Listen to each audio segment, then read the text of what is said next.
Hey everyone, first time going Facebook Live here, and we thought we would start with something I've never done before. I've never lasted a boot. No, really, I've lasted a lot of boots, but we thought it'd be cool to show you the process of how a cowboy boot becomes a cowboy boot.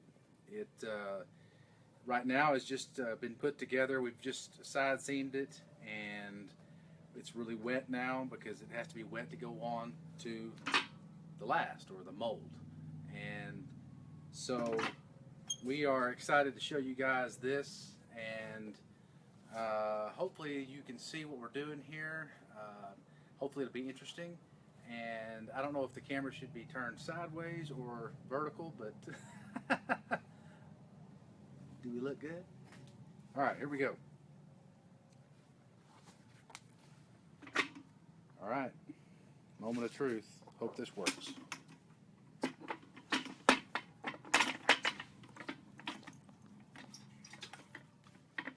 Okay, so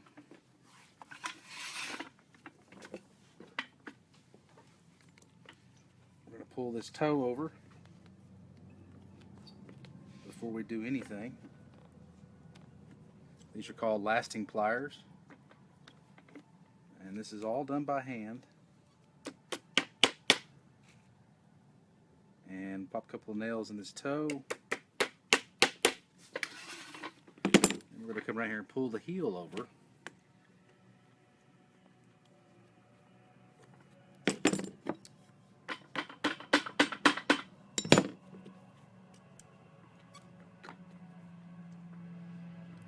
And we're going to nail it down.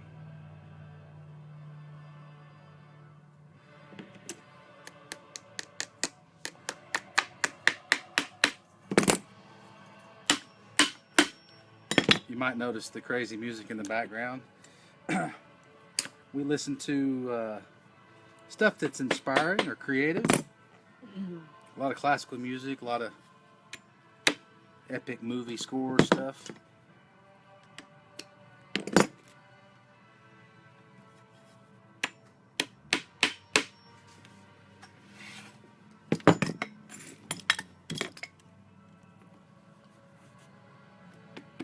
So we're just pulling this heel over.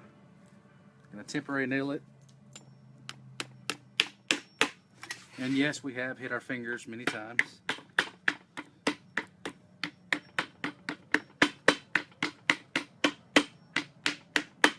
And even though this is wet, this leather is really thick around the heel. You might have seen inside a cowboy boot or worn a pair of cowboy boots, and you wonder, man, that heel is really hard leather. Well, it is, and it's difficult to massage it and get it going in the right direction. As you can see, sometimes we have to really. Chad Roland said, "Are you listening to the Eagles?" Huh? He said, "You're not listening to the Eagles, LOL." Well, yeah, we listen to the Eagles a lot, Chad. Hey, how you doing, bro? You need to get up here to Salisal so we can write some songs. Yeah, Chad, come visit.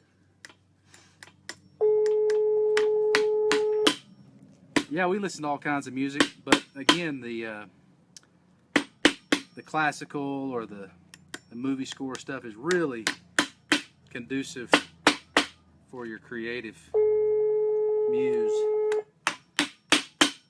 All right, so you see we're getting this heel down, and it's starting to come together. You see it's starting to look like a boot. And we're just going to keep going.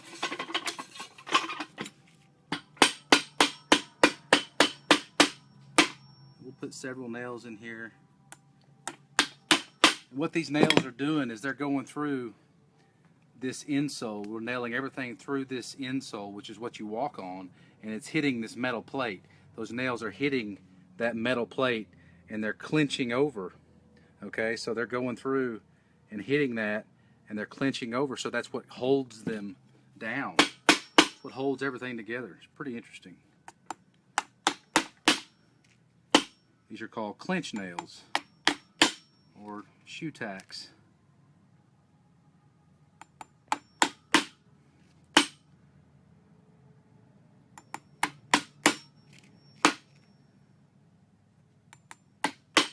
Chad Rowland's seen me do this a time or two.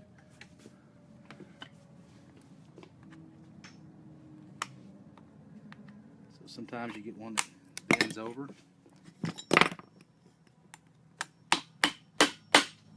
Now we're going to pull those temporary nails out. Pull this section here all the way over.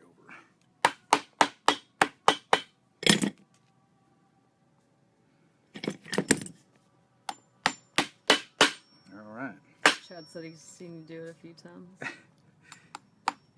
Little known fact, Chad and I were in the music business together for a little while, and Chad actually lived in the boot shop in the back room a long time ago. Right after we built this shop, we had an extra room in the back,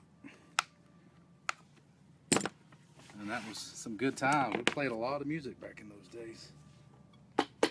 Julio Hernandez said, "Love how the Lord has blessed your hands, Chad."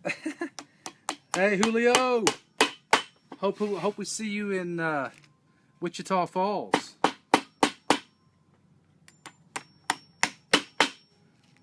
I haven't ever met Julio face to face, but we've seen a lot of each other's work on the forum, and he's a fellow believer and does great work.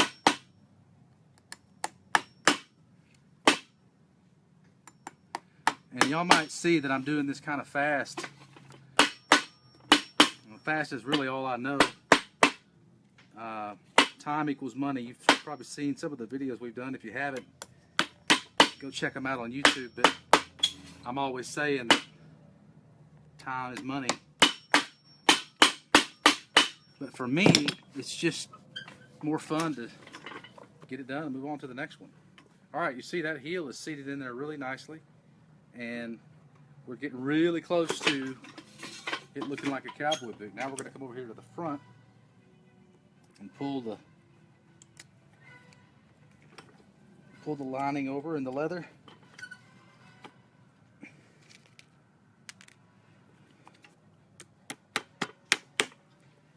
Okay. Pull this side.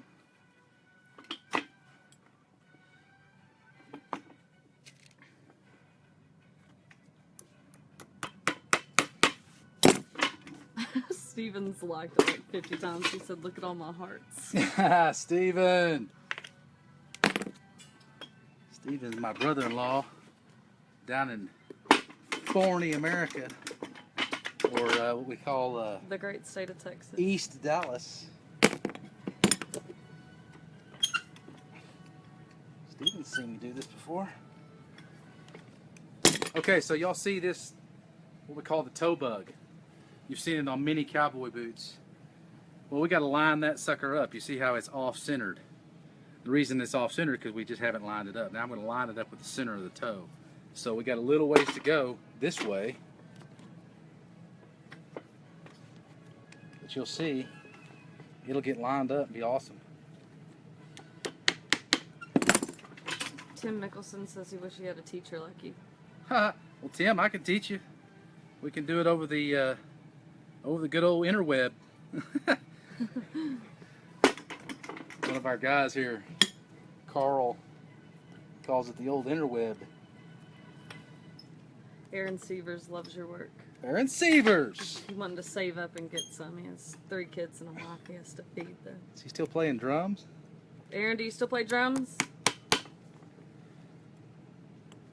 I know he does.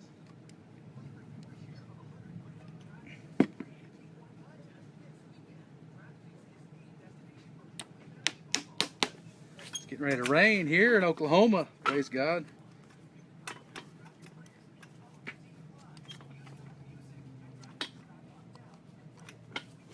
All right.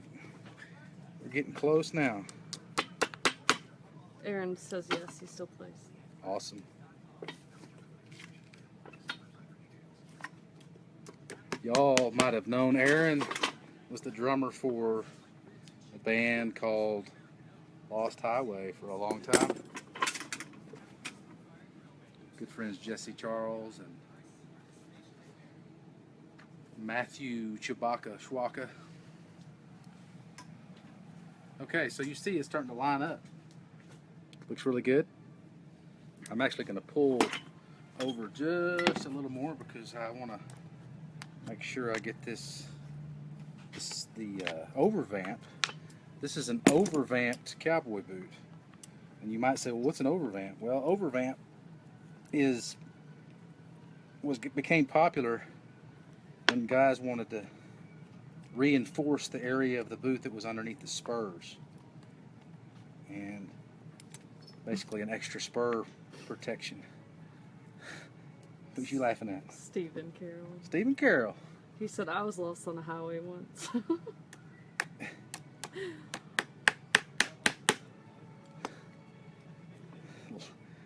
I know you were. I was too.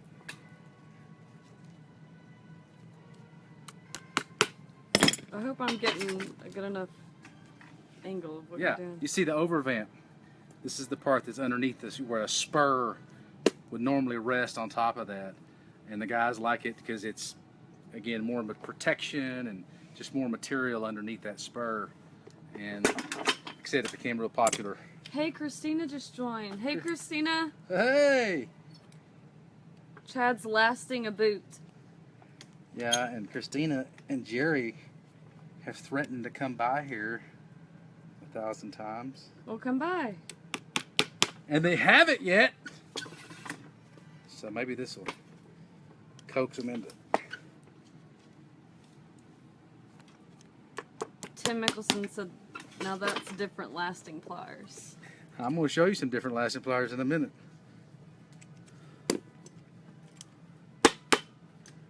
Alright, so we're going to pull this toe all the way over.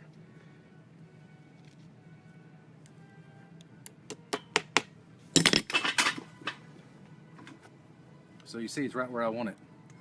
Perfect. Alright, so now we'll take some smaller nosed. Tommy asked if this was the last one for the day. Tommy Joe Wilson. Tommy Joe Wilson. No. No, Tommy, it's not. I miss you, Chad Rowland. Chad Rowland. Chad, I need help writing a song, buddy. I've got a song that I'm writing called The Makers. I'll write the chorus down and maybe play it for you and send it to you. But I think I want it to be a... Well, you know my style, so maybe that's a little teaser for everybody out there. Writing a song called The Makers. Kind of an homage to people like myself who make stuff every day. Chad said it was a great title. Yeah, I think you'll like it, Chad. It's in the vein of a little bit of a cross between maybe Eric Church, Hank Jr. Not necessarily outlaw, but I think you'll dig it. Can I say dig? Yeah. Not too old to say dig, Bobby? All right, Tim, this is just for you, buddy. No comment. See, this is welting cord, what we use for welting cord, but I'm also going to use it as my shank lasters. So a lot of you guys out there have trouble, or not have trouble, but you use, give me a pair of scissors, Joe. You use shank lasters, shank lasting pliers. I got a question from Aaron Sievers. Go. If someone wanted to get into basic leather work as a hobby, what would you recommend for starting off tools projects? Well, Aaron, if I were you, I would say, you know, do you want to make a wallet? Do you want to make a guitar strap? Do you want to make a journal? You know, start with something simple.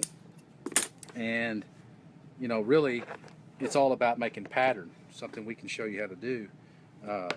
But it's just really making pattern, and then after that, you know, you're probably going to need a sewing machine and a few tools, but you don't have to break the bank, and it's a great hobby. Springfield has some. Springfield Leather has got everything in the world you would need. I certainly can put together a list for you, depending on what you want to do. Okay, guys, They get close. this is the shank. right? So after we're done, the shank or the shank spring is going to rest in here. Looks like this. So you see that's a three rib spring steel shank that'll go in there eventually. That's why we call it the shank area. But we're usually, the guys will use a pair of shank lasting pliers. It's a pair of pliers like this that has a big part that runs down here like this so they can pull in the shank. Well, I was taught how to use welting cord or any kind of lacing cord to pull this up really tight. And you'll see, not only does it pull it tight, but it pulls it evenly. And more than tight, you want it to be pulled evenly. So you can see, you see all that water running down there? Mm-hmm. That's all good because that means you're really pulling the leather tight and you're really pulling it down into that shank. So a few strings here. Okay.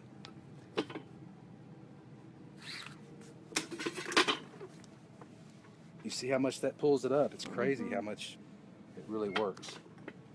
And then we just keep going all the way up through the shank, lacing this or pulling it, and man, does it really get it done. If anybody watching wants to see it from a different angle, just comment and I'll move the camera. Yeah, it's difficult because I'm moving so much. Because I'm not ambidextrous. I can't put this tool in my other hand. And so I have to move the jack. This is called the jack stand.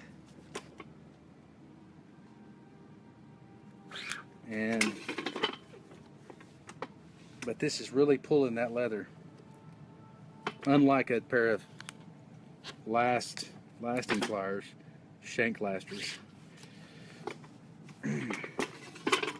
Okay, we're just How does someone out of state get properly fitted for a pair of your beautiful boots? I've got a fit kit, a digital fit kit that we can send you, and it's real easy. I mean, it's not rocket science. Worst case scenario, we can do a Skype call or a FaceTime and walk you through the measuring process. You do not have to be here. I have fit many customers all over the world just through our digital fit kit. Or Chad, after that's dried, do you cut that out and then put a shank in? Yes, I'll cut all the laces and cut it to fit that shank spring that you saw, and then we'll glue it in, and then we'll relace it again, and then after that we put a cover over it. All right, so we're done with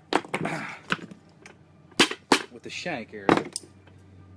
Cut that out, and we're just gonna kind of form this thing up. Tommy Joe said as long as you don't get your face in it, that the angle's fine. Yeah, just like him to say. Me and Tommy go way back. 1995. We both moved to Nashville, Tennessee at the same time. He was coming from, well, Dallas area, and I was coming from Oklahoma, Arkansas.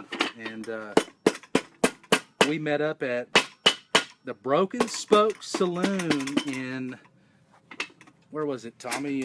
Madison, Gallatin area. Out there north of Nashville on 65.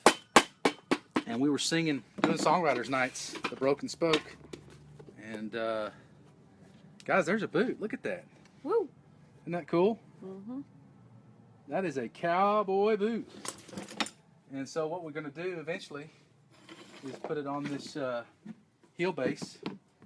You can see, comes out just right. Nice. So that, friends, family, whoever's watching, that's how you last a boot. I don't know how long that took, but it's pretty fast. And we got a lot more videos like this we want to do, and we'd really like that. We really hope that you guys will tune in and go down this road with us. You know, this digital age we're in, it's awesome. So you guys can kind of be you know, right on the front row here and see what's going on. So thanks again, everybody, and we'll do it again, and we'll get more viewers and more followers, and we'll certainly call you out if you come on and say something to us. So we'll see you again soon. Thanks. Bye.